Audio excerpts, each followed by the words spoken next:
علی بھائی اگلا سوال ہے، حجاج ابن یوسف کون تھا؟ سنا ہے بڑا ظالم تھا، اور یہ بھی سنا ہے کہ قرآن حکیم کے اعراب یعنی زیر زبر پیش بھی اسی نے لگوائے تھے۔ شاہ جی تسی سنیا نہیں، تسی تو مارا بھی کھا دیا نے آل امیہ دیاں، ٹھیک ہے۔ حجاج ابن یوسف جو ہے ایک بہت ظالم شخص تھا، آل امیہ میں سے تھا، ان کا خدمت گزار بنو ثقیف میں سے تھا۔ آل امیہ سے مراد ہے کہ امیہ والا تھا، خود وہ یعنی بنو امیہ میں نہیں تھا، بنو ثقیف میں سے تھا۔ حجاج ابن یوسف عبد الملک بن مروان کا رائٹ ہینڈ تھا اور کوفے کا گورنر تھا، اور پھر اس کو لالچ دی گئی کہ تم اگر عبداللہ ابن زبیر کو قتل کر دو تو تمہیں حجاز کا گورنر بنا دیں گے، کیونکہ عبداللہ ابن زبیر نے مروان کے دور کے اندر 9 سال کے لیے وہاں پہ خلافت قائم کر لی تھی۔ شہادت حسین کے بعد مسلمان حکومتیں 2 حصوں میں بٹ گئی تھیں، شام میں اور باقی سارے ایریا میں یزید یعنی حکمران تھا، اور یہاں پہ چونکہ شہادت حسین کے بعد آپ کو پتہ ہے واقعہ ہررا ہوا، اور اس کی وجہ سے ایک ریونج تھا شہادت حسین کے۔ ریونج میں چونکہ اہل مدینہ نے بیعت توڑی تھی، اس لیے یزید نے حملہ کروایا تھا مدینہ شریف پہ، اسے واقعہ ہررا کہتے ہیں۔ اس کے بعد خانہ کعبہ شریف میں اس پورے ایریا میں عبداللہ ابن زبیر نے حکومت قائم کر لی، پھر ان کو بھی شہید کرنے کے لیے اس نے بھیجی فوج، لیکن وہ کامیاب نہیں ہوئی۔ پھر مروان بعد میں آیا، بیچ میں کچھ عرصے کے لیے یزید کا بیٹا تھا معاویہ، لیکن اس نے چھوڑ دیا، معاویہ ابن یزید۔ بعد میں مروان بھی کوشش کرتا رہا، کامیابی نہیں ہوئی۔ جب اس کا بیٹا عبد الملک بن مروان بنانا تو اس نے حجاج ابن یوسف ظالم شخص کو بھیجا، اور اس نے پھر دوبارہ سے یعنی چڑھائی کی، اور یہ پوری ڈیٹیل آپ کو صحیح مسلم میں ملے گی کتاب الحج چیپٹر میں، اور مشکات میں بھی آپ کو 30 جلد میں جو قریش کے مناقب والا بیان ہے نا، اس میں آپ کو مسلم شریف کی حدیث ملے گی۔ ایک حدیث یہ ملے گی کہ نبی علیہ السلام نے فرمایا بنو ثقیف میں ایک کذاب اور ایک ظالم شخص پیدا ہوگا، ایک کذاب اور ایک ظالم۔ کذاب کے بارے میں یعنی لوگوں کا دعویٰ ہے مختار سقفی، ہمیں کوئی دلیل نہیں ملی، ترمذی سے ایک لے کے آتے ہیں، لیکن وہ امام ترمذی نے کہا ہے کہ کہا جاتا ہے، کہا تو بہت کچھ جاتا ہے، سند بیان نہیں کی ہے۔ بہرحال اسما بنت ابی بکر سیدہ عائشہ کی جو بڑی بہن تھی، انہوں نے کہا کہ یہ جو بنو ثقیف کا ظالم ہے وہ حجاج ابن یوسف ہے۔ یہ صحیح مسلم میں، اور پوری حدیث مسلم شریف میں مشکات میں 30 جلد میں آپ کو ملے گی پوری ڈیٹیل حدیث، کہ عبداللہ ابن زبیر کو اس نے شہید کروا دیا، اور مکے کے دروازے پہ اس نے ان کی لاش ٹانگ دی عبرت کے لیے، نعوذ باللہ، صحابی رسول کی، عام صحابی نہیں، صحابی رسول کا بیٹا، اشرف مبشرہ حضرت زبیر کا بیٹا، حضرت عائشہ کا بھانجا اور سیدہ اسما کا بیٹا۔ اور یہ وہ شخص ہے، بخاری شریف میں آتا ہے کہ جی کفار مکہ کہتے تھے کہ ہم نے بندھن کر دی، یہ مسلمانوں کی اولاد نہیں ہوگی۔ پہلا بچہ جو پیدا ہوا وہ عبداللہ ابن زبیر تھے۔ نبی علیہ السلام نے اپنے مبارک ہاتھوں سے ان کو گھٹی دی تھی کھجور کی، یہ گھٹی دینا بھی سنت ہے، صحیح بخاری میں آتا ہے، یہ عام بندہ نہیں ہے۔ ان کی لاش ٹانگ دی، عبداللہ ابن عمر وہاں سے گزرے اور کہا کہ اے ابو خبیب تم پر سلام ہو، یہ ان کی کنیت تھی، اور ان پر سلامتی بھیجی، اور کہا کہ یہ جو آل امیہ کے لوگ ہیں تمہارے بارے میں جھوٹ بولتے ہیں، تم ایسے نہیں تھے، تم بہت عبادت گزار تھے، تم بہت نیکوکار تھے، اور میں تمہیں منع کرتا تھا۔ یعنی وہ عبداللہ ابن زبیر کو منع کرتے تھے کہ آپ حکومتی معاملات میں نہ پڑیں، اس ذرا ان کی پیسو نیچر تھی، ان کی ایکٹیو نیچر تھی۔ تو بہرحال یہ وہ پڑھ کے چلے گئے وہاں سے۔ تو بعد میں حجاج بن یوسف کو کسی نے بتایا کہ عبداللہ بن عمر نے تو بڑے تعریفی کلمات، یہ لادہ بات ہے، حجاج بن یوسف نے بعد میں عبداللہ بن عمر کو بھی قتل کروا دیا۔ آل امیہ نے کسی کو نہیں چھوڑا، جو ان کے حاکم بھی تھے ان کو بھی شہید کروایا۔ یہ بھی صحیح بخاری میں آتا ہے حج والے چیپٹر میں، کہ حجاج بن یوسف تیمارداری کے لیے آیا عبداللہ بن عمر کی، کہا کہ مجھے پتہ چل جائے نا آپ کو کس نے مروایا ہے۔ یعنی وہ زہر آلود نیزہ مار دیا گیا تھا حج کے دوران، کیونکہ امیر حج یہ ہوتے تھے، تو گورنر وہ تھا، وہ کہتا تھا منو امیر حج کیوں نہیں بنا دے، ٹھیک ہے، تو عبداللہ بن عمر کیوں امیر حج ہوتے ہیں؟ تو عبداللہ بن عمر نے فرمایا میرا قاتل وہ ہے جس نے احرام کی حالت میں آلات جنگ لانے کی اجازت دی ہے۔ یعنی تو اب ڈائریکٹ تو نہیں کہہ سکتے تھے نا، ظالم آدمی تھا، تقیۃً انہوں نے ایک بات کی، میسج کنوے کر دیا۔ تو وہ مسلم شریف کی اس حدیث میں آتا ہے کہ جب وہ عبداللہ بن عمر چلے گئے تو حجاج بن یوسف کو کسی نے بتایا، تو اس نے پھر کہا کہ ٹھیک ہے عبداللہ بن زبیر کی لاش اتار کے یہودیوں کے قبرستان میں پھینک دو۔ یہ وہ لوگ ہیں سر، یہاں لوگ آل امیہ کانفرنسز کروا رہے ہیں، یہ صحابہ کی لاشوں کو ان لوگوں نے، یہ مسلم شریف ہے سر، یہ موضوعات شریف نہیں ہے، یا یہ تاریخ شریف نہیں ہے آل امیہ اور آل عباس کی لکھوائی بھی. یہودیوں کے قبرستان میں لاش پھینک دی اور پھر یہ کہا کہ اس کی ماں کو بالوں سے گھسیٹ کے میرے پاس لے کے آؤ. یہ مسلم شریف کے الفاظ ہیں. اور ماں کون ہے؟ حضرت عائشہ کی بڑی بہن اسماء بنت ابی بکر.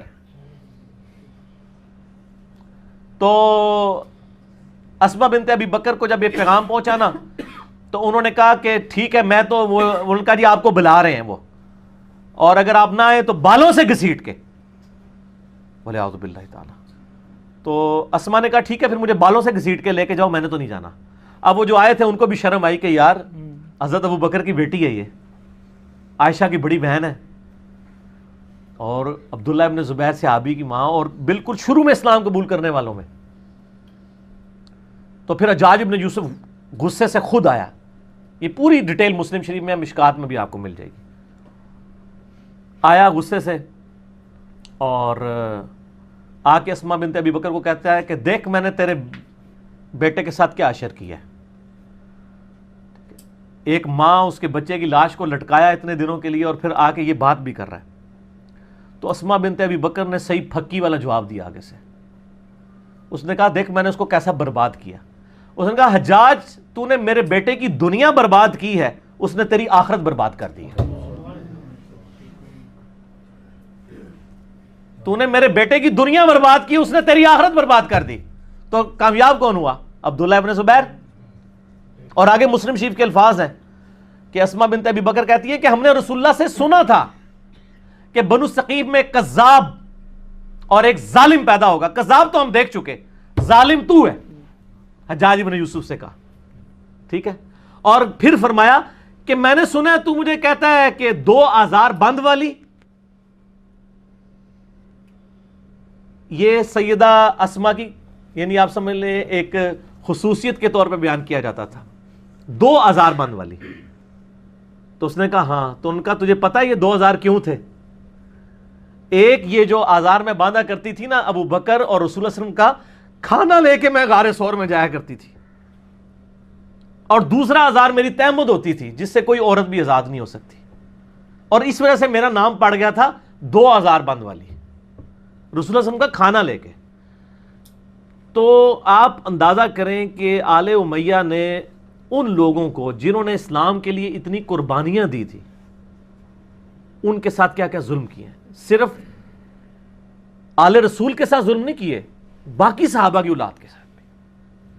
یہ جو آج جو ہے وہ سعودیہ کے ریال لے کے ان کے فضائل و برکات جھوٹے بیان کرنے کی کوشش کر رہے ہیں, ان کو پتہ نہیں ہے کہ یہ بھی کیا کر رہے ہیں, یہ اپنی دنیا بچانے کے چکر میں اپنی آخرت برباد کر رہے ہیں ان کی جھوٹی وکالت کر کے. اور سر آپ کو حقائق اگر جاننے ہیں نا تو آپ یہ میرا ریسرچ پیپر پڑھیں, واقعہ کربلا کا حقیقی پس منظر 72 صحیح الاسناد احادیث کی روشنی میں اہل سنت کی مین اسٹریم کی کتابوں سے میں نے 200 روایتیں جمع کی ہیں, اکثر بخاری اور مسلم سے. تو یہ جناب حجاج ابن یوسف تھا اور یہ اس کی اصلیت تھی. پھر اس کا اینڈ بھی ہوا ہے سر, ہر بندے کی اخیر ہوتی ہے نا, ہر بندے کی اخیر ہوتی ہے. پھر اس کو پھر کینسر ہو گیا تھا اور بڑی یہ بری بھیانک موت مرا ہے, اور موت کے اس نے آخری جس صحابی کو قتل کروایا وہ سعید ابن جبیر تھے, تابعی. ٹھیک ہے نا, وہ بھی بڑا دردناک واقعہ ہے, وہ میں بیان کروں تو آدھا گھنٹہ اور لگ جائے گا.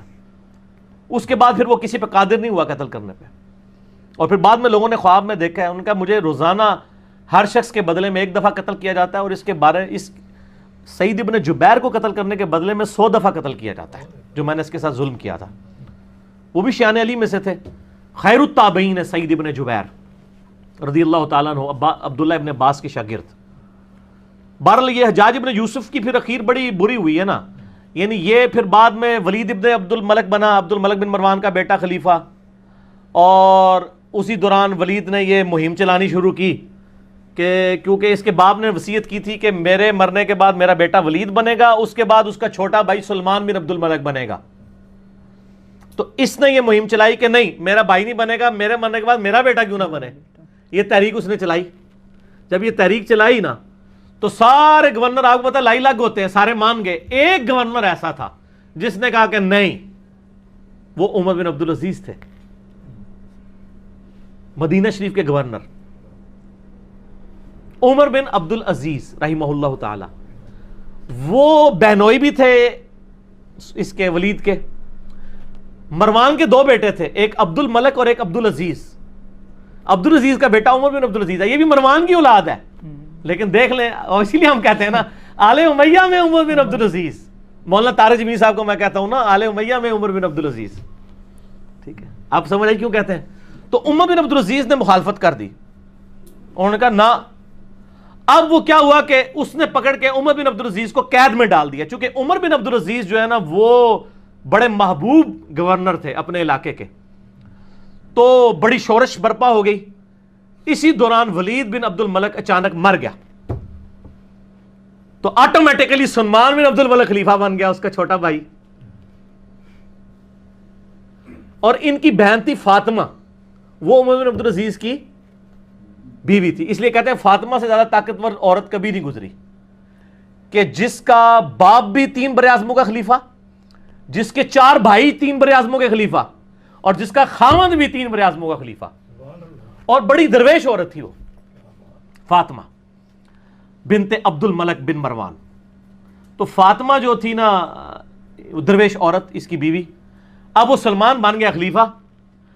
سلمان جو خلیفہ بنا تو اس کو یہ چیز معلوم تھی کہ میری خلافت میں سب سے بڑی کنٹریبیوشن عمر بن عبد العزیز کی ہے. ٹھیک ہو گیا. یہ اس کے دماغ میں تھا کہ اگر عمر بن عبد العزیز نہ ہوتا تو میرا بھتیجا اس وقت خلیفہ ہوتا, اور مجھے تو اس نے معزول کر دیا تھا میرے بڑے بھائی نے. تو اس لیے وہ ان کو یعنی آگے آگے رکھتا تھا. مسجد نبی شریف کی امامت بھی کراتے تھے. انس بن مالک کے بارے میں سنن نسائی میں آتا ہے کہ میں نے رسول اللہ صلی اللہ علیہ وآلہ وسلم کے بعد بڑے عرصے کے بعد کسی ایسے شخص کے پیچھے نماز پڑھی ہے جو بالکل نبی علیہ السلام کے طریقے پہ ہمیں نماز پڑھاتا ہے, اور وہ عمر بن عبد العزیز ہے. 99 ہجری میں خلیفہ بنے, اور 101 ہجری میں صرف 38 سال کی عمر میں آل امیہ نے زہر دے کے ان کو شہید کر دیا. ٹھیک ہو گیا. تو عمر بن عبد العزیز جب خلیفہ بنے تو یعنی یہ گورنر تھے اور سلمان خلیفہ بن گیا. پھر انہوں نے مشورہ دیا کہ حجاج ابن یوسف کو معزول کیا جائے, یہ ظالم آدمی ہے. اس نے کہا حجاج نام کے جتنے بندے ہمارے گورنمنٹ میں ہیں سارے معزول, جیلوں میں ڈلواؤ ان کو. ٹھیک ہو گیا. اب جب یہ جیلوں میں گئے نا تو محمد بن قاسم کا بھی رگڑا لگ گیا, جس نے یہاں پہ, وہ حجاج ابن یوسف کا کیا تھا, رشتہ دار تھا نا, بانجا تھا نا, بانجا یا بھتیجا. تو اس کو پھر مفتے میں رگڑا لگ گیا, اس کو پھر بلا کے جیل میں ڈالا گیا. وہ کہتے ہیں نا جی وہ نباز جیل پاتا سی, اس لیے کہ پیچھے خلیفہ چینج ہو گیا تھا. تو حجاج ابن یوسف کے جتنے بھیجے ہوئے تھے نا, اس کو چونکہ وہ گورنری سے گیا تو اس کے بھی سارے فرستادے فارغ ہو گئے. اور پھر یہ خیر بڑی بری موت مرا, یعنی اس کو پھوڑے نکل آئے اور پیپ نکلتی تھی. پھر مرتے مرتے یہ کہتا تھا کہ جی اللہ تعالیٰ تو ماں سے زیادہ محبت کر, جو ساڑھے لوگ بھی کہتے ہیں. حسن بصری کو کسی نے بتایا کہ وہ تو کہتا ہے کہ جی اللہ تعالیٰ کی رحمت تو میرے گناہوں کو تو اس کے سامنے کچھ بھی نہیں ہے. تو حسن بصری نے فرمایا حجاج چاہتا ہے کہ دنیا بھی اپنی مرضی کی گزاری ہے اور آخرت بھی اپنی مرضی کی گزارے. اس طرح تو نہیں ہوتا کہ دونوں جانی مٹھے باؤ, دونوں جان تو نہیں مٹھے میں آ سکتے نا, یا دنیا یا آخرت. ٹھیک ہو گیا. تو خیر یہ مارا گیا. پھر سلمان جو ہے نا, اس کی جب موت کا وقت قریب آیا, اس کو بھی ایک بیماری لگ گئی. تو اس نے ارادہ کیا کہ اپنے چھوٹے 2 بھائیوں کو خلافت کے لیے نامزد کرے. تو اس کا ایک اسسٹنٹ تھا, رجا اس کا نام تھا, بڑا نیک تھا وہ. اس نے کہا کہ اگر تو میری ماننا تو عمر بن عبد العزیز کو خلیفہ بنا دے. اس نے کہا کہ یہ تو میرے بھائی اس کو مار دیں گے, مانیں گے نہیں. اس نے کہا نہیں, ان کا علاج ہے میرے پاس, دیکھ تو اگر خلیفہ بنا تو اس کی وجہ سے بنا ہے. عمر بن عبد العزیز حادثاتی طور پہ جو ہے نا وہ خلیفہ بن گئے تھے, ورنہ ان کو کس نے بنانا تھا اتنے نیک آدمی کو. ان کا یار اس طرح کر کہ تو نا ایک بند وصیت لکھ کے اس کو سیل کر دے, اور کہہ کہ اس سیل کے اوپر بیعت لو کہ نیکسٹ خلیفہ کون ہے, اور جو بیعت نہیں کرے گا اس کو قتل کر دیا جائے گا. اور تو لکھ دے کہ عمر بن عبد العزیز تیرے بعد خلیفہ ہے, اور اس کے بعد تو لکھ دے کہ عمر بن عبد العزیز کے بعد میرا جو بھائی چھوٹا ہے یزید اور اشام وہ خلیفہ ہے. تو ان کو بھی امید لگ جائے گی چلو 80-60 باری بھی آ جائے گی. یہ لکھ کے نا جناب سیل کر دی گئی. اب سیل لے کے جب باہر آئی میدان جنگ میں, خیمے سے باہر نکلے, کہا جی امیر المومنین نے اپنا سکسیسر مقرر کر دیا ہے, اس کے اندر اس کا نام ہے, تو بیعت کرو بند پہ. وہ بھائی آگے لالچی, انہوں نے کہا نا کھول کے پڑھ ساڈا نام لکھے کہ نہیں, انہوں نے کہا میں کہنا تہاڈا نام لکھیا نہ تو لکھیا سی لیکن یہ نہیں پتا کہ کہڑے نمبر تے لکھیا ہے. ٹھیک ہو گیا. اور دوسری طرف عمر بن عبدالعزیز آگے کہتے ہیں رجا مجھے بتا دے کہیں میرا نام تو نہیں لکھ دیا ورنہ میں جنگلوں میں چلا جاؤں, میں خلافت کا بار نہیں اٹھا سکتا. ٹھیک ہو گیا. یہ آپ اپروچ کا فرق دیکھ لیں. تو رجا کہتا ہے میں نے زندگی میں ایک ہی جھوٹ بولا ہے, نہ اس سے پہلے نہ اس کے بعد, وہ یہ تھا کہ میں نے کہا عمر تیرا نام نہیں ہے بیچ میں, کیونکہ مجھے خطرہ تھا کہ یہ چھوڑ دیں گے اور مسلمان ایسے حکمران سے محروم نہ ہو جائیں. کہتے ہیں جب وصیت کھولی گئی, جب پڑھ کے سنائی گئی عمر بن عبدالعزیز, تو عمر بن عبدالعزیز جو ہے وہ بے ہوش ہو کے گر پڑے.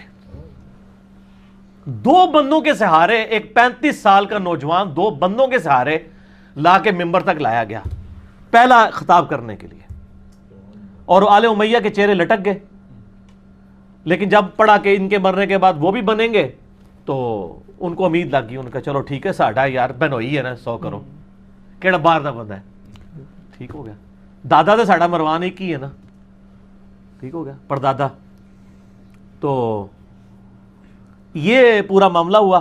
عمر بن عبدالعزیز رحمہ اللہ تعالی ورضی اللہ تعالی عنہ وعلیہ السلام یوں خلیفہ بنے. پھر سر 2 سال صرف ان کو رہنے دیا ہے, 2.25 سال, جتنی حضرت ابوبکر کی خلافت کا ٹینیور ہے نا اتنا ہی ان کا. اور دیکھ لیں اسلام میں 5 خلفاء ابو بکر, عمر, عثمان و علی اور حسن ابن علی کے بعد 6ٹھا خلیفہ ان کو مانا جاتا ہے. بیچ میں کسی کو خلیفہ نہیں مانا جاتا. علا منہاج النبوہ. 2 سال کے اندر, 2.25 سال کے اندر انہوں نے پچھلے 40 سال میں آل امیہ نے جتنی لوگوں کی جدادیں ہتھیائی تھی نا ان کی اولادوں کو بلا کے واپس کی. جو جاگیر فدق تھی وہ بنو ہاشم کے حوالے کر دی, اور ممبروں پہ جو پچھلے 60 سال سے سب و شتم ہو رہا تھا مولا علی پر, لعنت کروائی جاتی تھی, وہ بند کروا کے ان اللہ یأمر بالعدل والاحسان یہ والی آیت خطبے میں داخل کی. اور تبدیلی آ گئی جناب, یہ تبدیلی تھی جو آئی. اور راوی کہتے ہیں کہ جی عمر بن عبدالعزیز جب خلیفہ بنے نا اس سے پہلے تک یہ حالت تھی کہ لوگوں کی چوراہے پہ یہ گفتگو ہوتی تھی تیرے کتنے پلاٹ ہیں اور تیرے کتنے بنگلے ہیں اور تیری کتنی بیوی ہیں. اور جب عمر بن عبدالعزیز خلیفہ بنے تو چوراہوں پہ یہ گفتگو ہوا کرتی تھی کہ تو نے اس ہفتے کتنے نفلی روزے رکھے اور کتنا قرآن پڑھا. کیوں کہ جب عمر بن عبدالعزیز جمعے کی نماز پڑھانے کے لیے آتے تھے تو 10 15 پیوند ان کے کرتے کے اوپر لگے ہوئے ہوتے تھے. تو لوگ کہتے تھے کہ یار یہ 3 براعظموں کا حکمران اگر اس حال میں رہ رہا ہے تو سر ہم کیا. میں یہی کہتا ہوں کہ آج اگر عمران خان صاحب پرائم منسٹر خود خطبہ دے رہے ہوں شاہ فیصل مسجد کے اندر سادہ سے شلوار قمیض کے اندر, تو شلوار قمیض خود بخود ہی فیشن بن جائے گا. ویسے وہ پہنتے شلوار قمیض ہی, مجھے بڑی خوشی ہوئی چائنا میں بھی اس نے شلوار قمیض پہنی ہوئی ہے, تو خود بخود یہ فیشن بن جائے گا. اتنی تبدیلی آئے گی.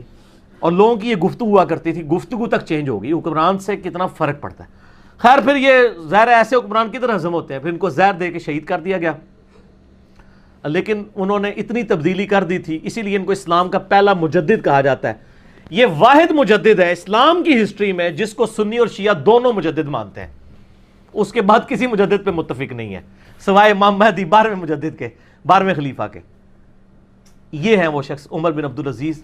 چونکہ حجاج ابن یوسف کی بات تھی تو حجاج ابن یوسف کا انجام بھی بتانا تھا, اس کے ساتھ یہ ساری چیزیں جڑی ہوئی تھیں تو میں نے بتا دی اس لیے. اچھا اس سوال کا بھی دوسرا حصہ تھا کہ جو کہتے ہیں قرآن حکیم پہ اعراب زیر زبر پیش. ہاں جی, اعراب والا جو مسئلہ ہے نا حجاج ابن یوسف والا, یہ بھی آل امیہ کا دعویٰ ہے. آپ امام قرطبی کی تفسیر اٹھائیں, انہوں نے تو کہا ہے کہ مولا علی کے جو شاگرد تھے ابو الاسود الدولی, انہوں نے مولا علی نے ان کو چیف جسٹس لگایا ہوا تھا کوفے کا, اور مولا علی کے کہنے پر انہوں نے قرآن پاک پہ زبر زیر اور پیش لگوائے تھے. اور یہ کوئی بدعت نہیں ہے, قرآن بدل نہیں گیا. جیسے آپ اردو میں دن لکھا ہو تو ہمارا بچہ بھی اسے دون یا دان نہیں پڑھے گا. عربیوں کو لو تو یہ زبر زیر کی ضرورت نہیں ہے, اجمیوں کے لیے لگوائے گئے تھے. اس کو بدعت کہنا جو ہے وہ بے وقوفی ہے. تو یہ سیدنا علی نے لگائے تھے, چونکہ آل امیہ ان کو نیچا کرنا چاہتی تھی اس لیے انہوں نے پکڑ کے ادھر لگا دیا. اور اگر لگوائے بھی ہوں تو بخاری مسلم کی حدیث ہے کہ اللہ تعالیٰ فاسق سے بھی دین کا کام لے سکتا ہے, اس سے کوئی فرق نہیں پڑتا. دین کا کام تو اللہ تعالیٰ کسی سے بھی لے سکتا ہے, اصل وہ اپنے اعمال کے مطابق اٹھایا جائے گا. ٹھیک ہو گیا. بخاری مسلم میں وہ حدیث ہے نا کہ ایک شخص بڑا اچھا قتال کر رہا تھا, آپ نے فرمایا یہ دوست کی ہے. صحابہ کہتے ہیں ہمیں وسوسہ ہے کہ اتنا بہادر شخص دوست کی, اینڈ پہ زخموں کی تاب نہ لاتے ہوئے اس نے تلوار کھڑی کر کے اپنے آپ کو اس پہ گرا کے خودکشی کر لی. اور صحابی کہتے ہیں میں اس کے پیچھے تھا کہ یہ دوستی کس طرح. تو وہیں سے اس نے نعرہ لگایا صدق رسول اللہ صلی اللہ علیہ وسلم, رسول اللہ نے سچ فرمایا تھا کہ یہ دوستی ہے. تو پھر آپ صلی اللہ علیہ وآلہ وسلم نے فرمایا کہ اٹھو بلال, اعلان کر دو کہ آخرت کا دار و مدار خاتمے کے اوپر ہے. خاتمہ اس کا خودکشی کے اوپر ہوا ہے, اس لیے وہ یعنی حرام موت مر گیا نا. بظاہر وہ قانونی طور پہ صحابی بھی تھا, مجاہد بھی تھا, سب کچھ تھا, اللہ نے وحی کے ذریعے بتا دیا کہ یہ دوستی ہے. تو یہ بڑا خطرناک معاملہ ہے. اللہم من احییتہ منا فاحیہ علی الاسلام ومن توفیتہ منا فتوفہ علی الایمان. آمین.